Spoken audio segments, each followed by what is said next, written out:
Good afternoon, everyone, and welcome to our today's office hour on California's BEAD sub-grantee selection process.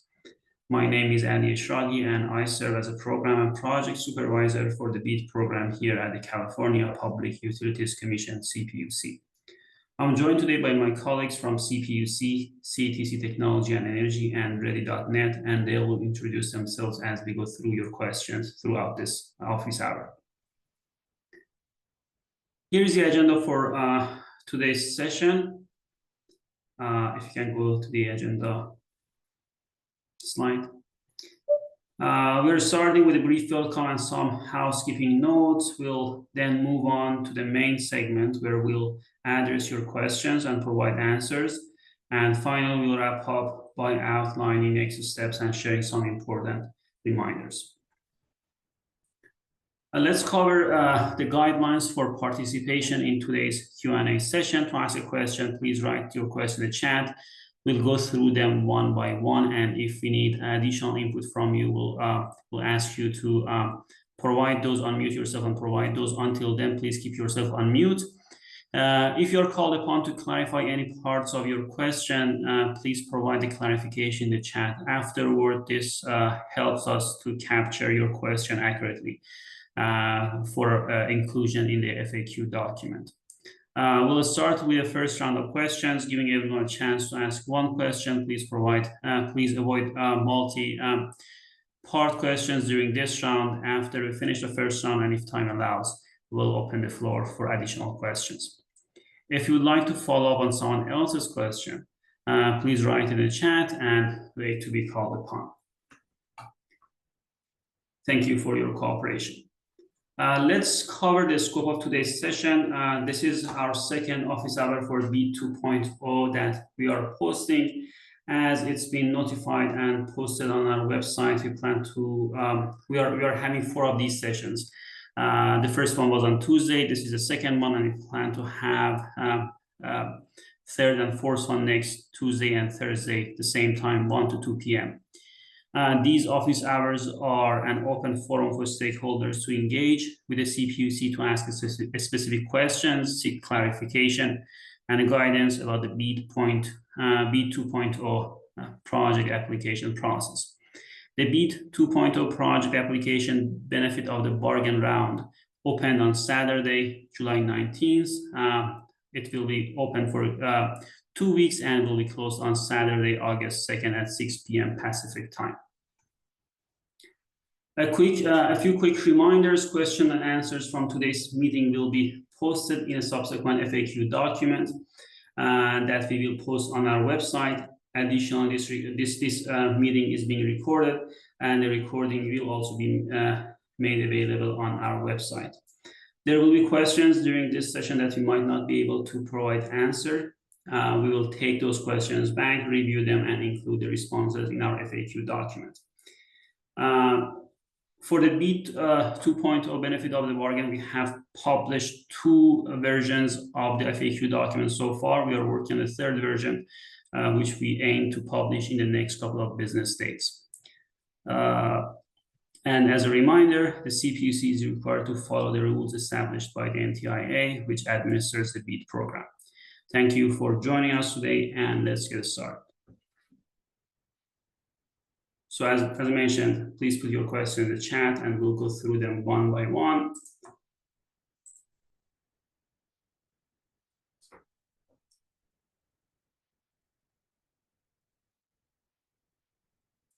So the first question, will FFA apps be processed and determined for BEAD?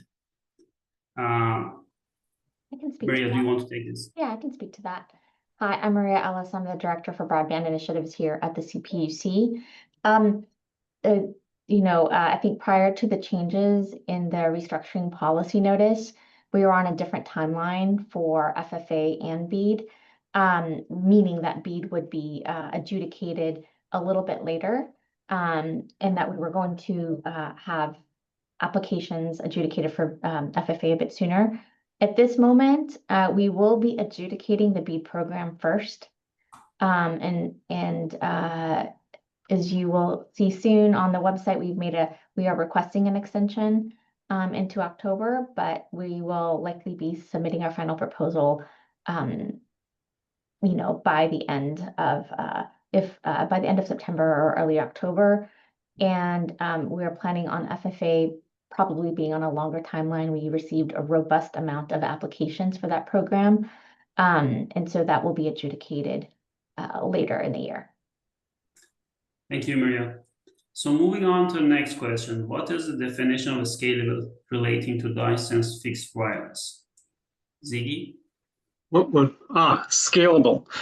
Okay, did we already answer the question of two qualified applications overlapping in a few locations? I'm happy to take both. So let me start with the probably send it just to you, so if you can cover that, because I don't see that question. Okay, in my feed, it's in the same one as the definition of scalable. Okay, so let me attack the definition of scalable related to licensed fixed wireless. If you take a look at the technical templates that you're supposed to complete, you will see that there's a lot of different questions that relate to scalability depending on which technology you're using. So you'll be able to see how we assess it. I can't give you a hard and fast rule for what is determined to be scalable because that depends on the evidence that you supply, and that'll be reviewed by our engineers. In terms of two qualified applications that overlap in a few locations, the answer to that is it depends. It depends on a few things. One is to what extent do they overlap with each other? If they substantially overlap with each other, they're essentially the same general project area.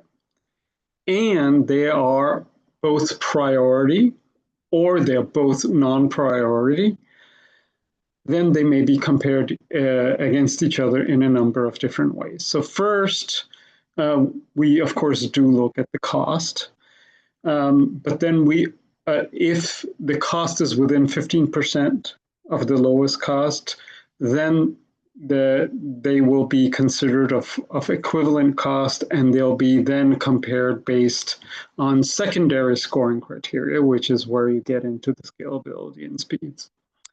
So in other words, the answers depends on the type, priority versus non-priority, and the extent of overlap. Thank you, Ziggy.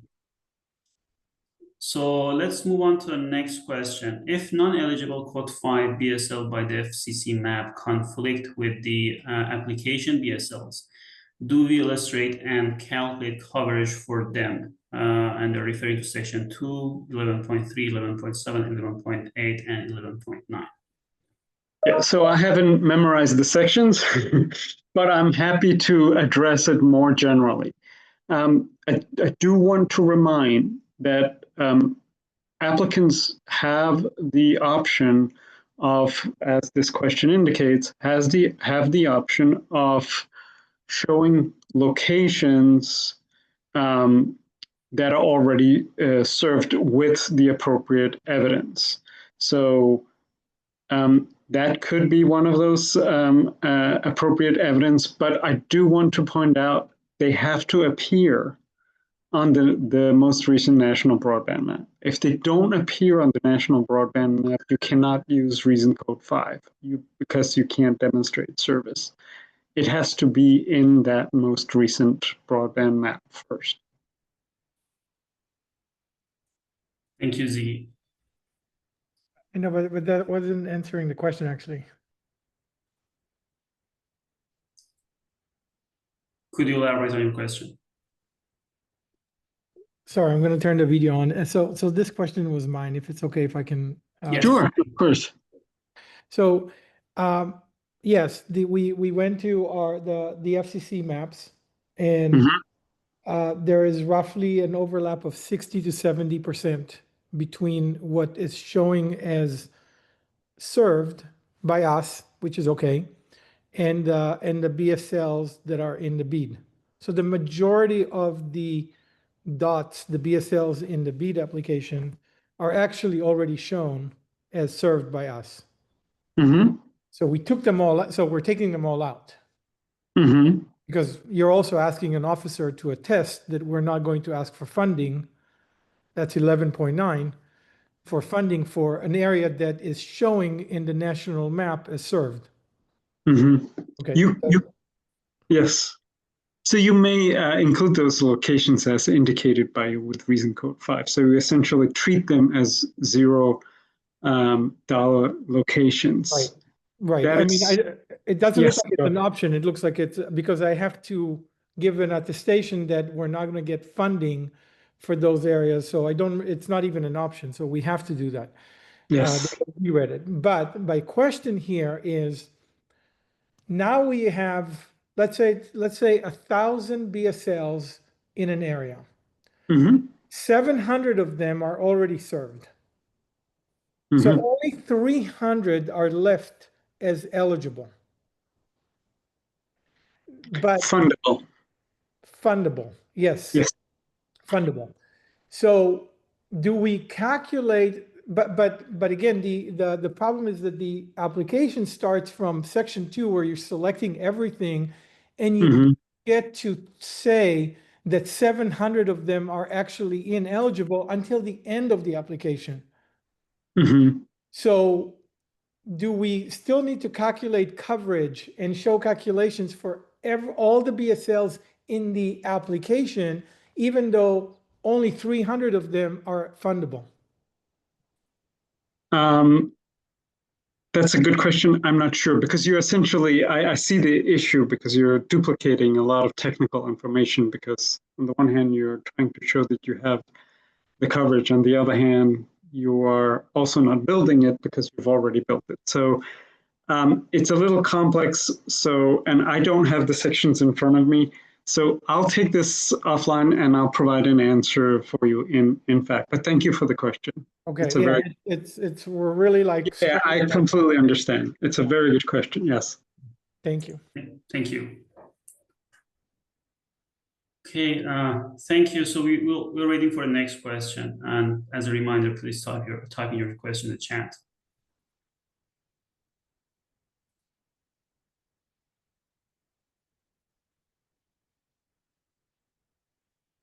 So the next question is about the budget narrative template. What is the time frame on the budget narrative template? Is it for the cost covering the entire length of the build out?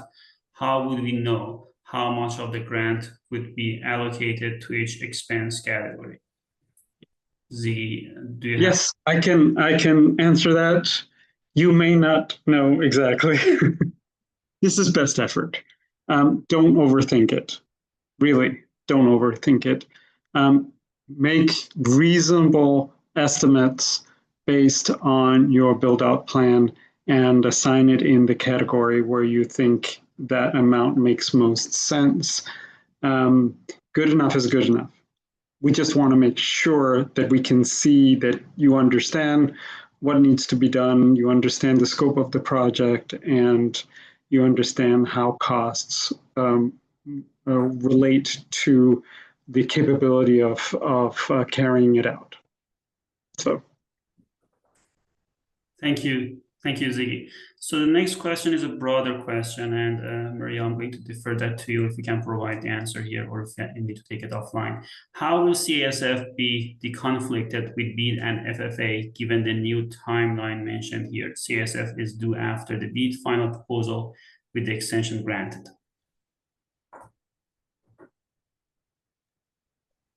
I will do my best effort on this one as well, actually on this answer. So CASF, because we need to submit our final proposal on a much faster time frame, I encourage anyone who's interested in any of our funding programs, such as CASF, to go ahead and submit your applications for the locations that you're looking to fund. Again, CASF offers opportunity for a variety of technology types, including cable, fiber, and wireless technology. It doesn't fund satellite, but at this time, go ahead and fill out your applications, knowing that sometime in late September, likely the draft final proposal would likely be published during that time frame in advance of a commission action in consideration of that. So people will have some sense of what applications are getting funded during that time frame or are being proposed for funding pending commission approval. So you're going to have an idea in, like I said, late September, early October. I know that the applications for CISF take time to complete. So again, we're really encouraging folks to take as much advantage of that infrastructure grant account as possible and hedge your bets. Thank you, Maria.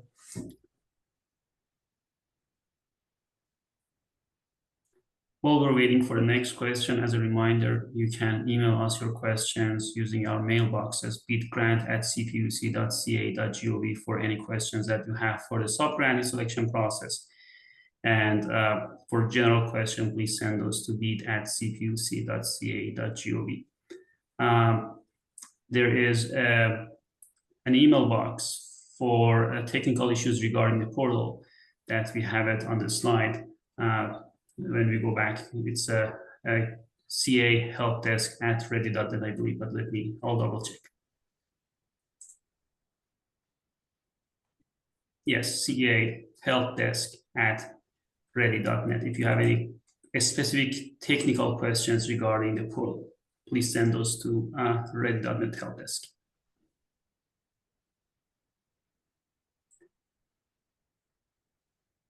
And my colleague just posted those email addresses in the chat.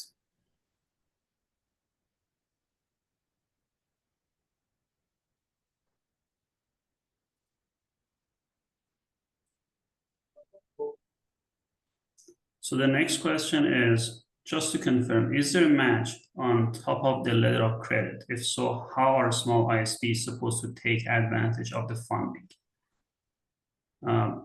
Ziggy, any thought on this? Yeah, I'm trying to interpret the question. If the question is two separate issues, where like, yes, you're required to provide a match, and yes, you also are required to provide a letter of credit if that's the intent of the question. And within that, I can see there may be some frustration about that. That might be a burden on smaller applicants. If that's the question, then all I can say is the CPUC tries and have tried to do their absolutely utmost to make sure that everybody can participate, but it is within the requirements of NTIA.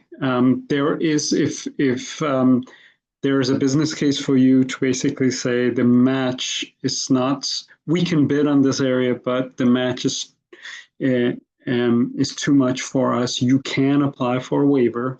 There is that process, but there's absolutely no guarantee at all that that NTA will approve it. Thank you, Ziggy. So the next question is, how do we submit audited financials after the application window is closed? This is a question that we're also going to include in our next FAQ document. Basically, the answer is we'll inform applicant after August 2nd how to submit additional documents when the application window is closed. So the instruction forthcoming.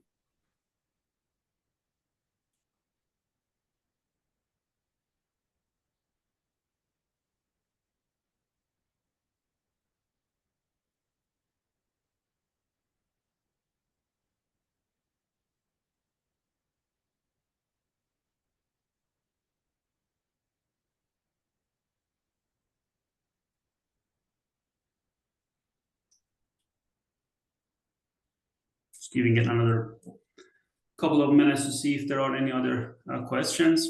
If not, we'll go through the rest of the slides to wrap up this session.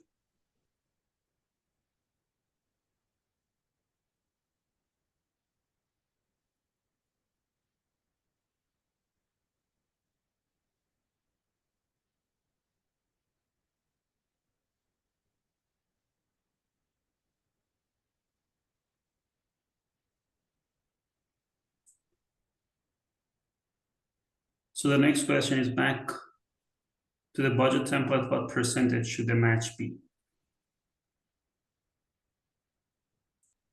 The match is 25% unless there is a high cost area involved, and I believe the application actually helps calculate those required percentages.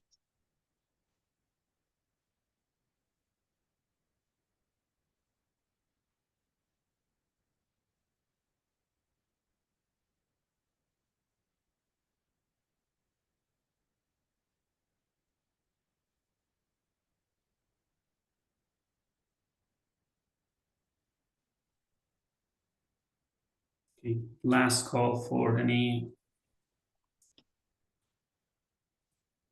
They want to confirm that the project snapshot section auto calculates a cost per location based on the map selection, but this does not factor in any locations that the applicant elects not to include in their app.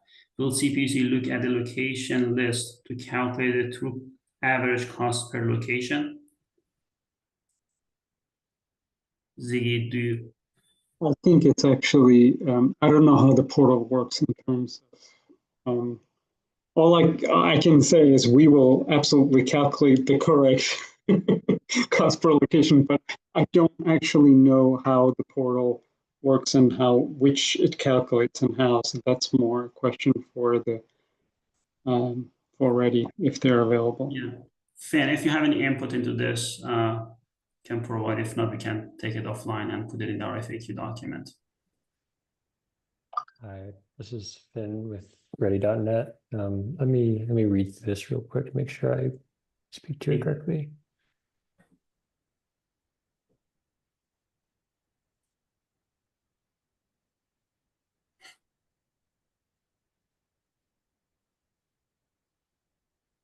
So in the project snapshot, those numbers do not include the ones that you have deselected in the select location step.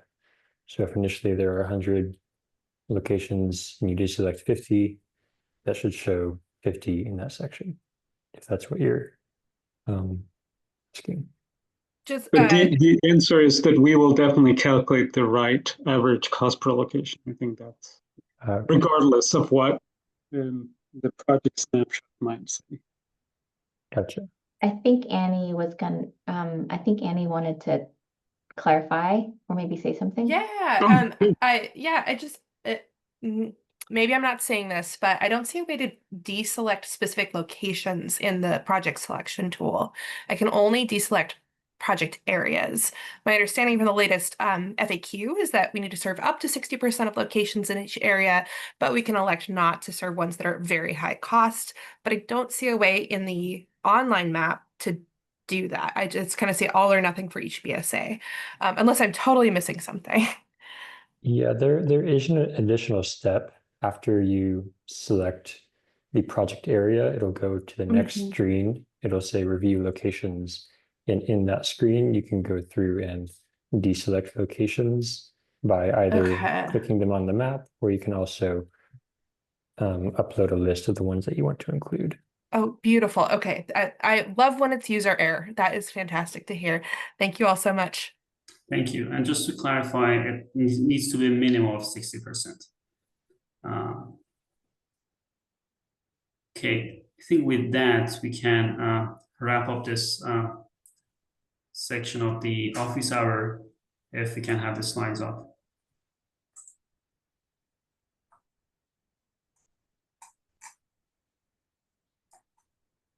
So if you haven't already, please sign up on our website to receive email updates about the BEAD program. As I mentioned earlier, for questions about the BEAD sub-grantee selection process here in California, please email those to beadgrant@cpuc.ca.gov. For any other questions, inquiries about the BEAD program here at California, please email those to bead@cpuc.ca.gov. And as noted, questions regarding the portal functionality or issues, please send those to Ready Help Desk. The address is cahelpdesk@ready.net. And as mentioned at the beginning of this this office hour will update FAQ documents, and we plan to post the next version in the next couple of days. This was the second office hour for the benefit of the bargain round. We plan to host 2 more office hours, one Tuesday, one Thursday next week, same time, 1 to 2 p.m. And these are open to anyone interested in attending. The registration link is available on our website. And as a reminder, you need just to register once for all 4 sessions. And the recording of these sessions are also going to be posted on our website.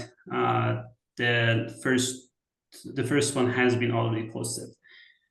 These sessions provide an open forum for stakeholders to ask specific questions, seek clarification, and receive guidance on the BEAD 2.0 project application process. The stakeholders are encouraged to attend these sessions to fully understand the requirements and opportunities provided through the BEAD program. These events are designed to promote transparency, collaboration, and success for all potential sub-grantees. Thank you for your participation and engagement today. Hope to see you next Tuesday, and have a great afternoon.